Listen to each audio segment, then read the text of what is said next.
Cell membrane and transport.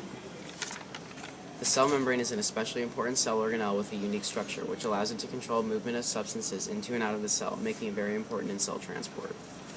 Transport is the movement of substances into and out of the cell. There are two types: active, which requires energy, and passive, which does not.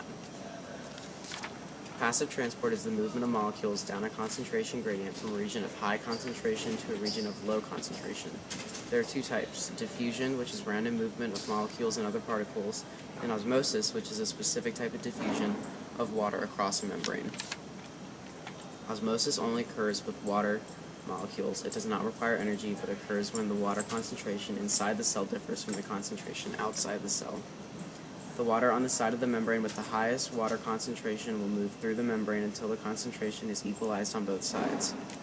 When the water concentration is equal on the inside and outside, it is called isomotic and isotonic. Diffusion is the movement of water molecules or other particles across a membrane from high to low concentration. There are two types: simple and facilitated. Simple does not involve protein channels, and facilitated requires protein channels, is hydrophilic, and will passively transport specific substances across the membrane. Countercurrent exchange is a special case of simple diffusion where the flow of adjacent fluids in opposite directions that maximizes the rate of simple diffusion. This can be seen in fish gills. Blood flows towards the head in the gills while water flows over the gills in the opposite direction.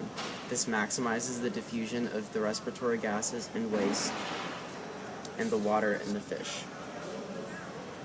Active transport is the movement of molecules against a gradient, which requires energy in the form of ATP.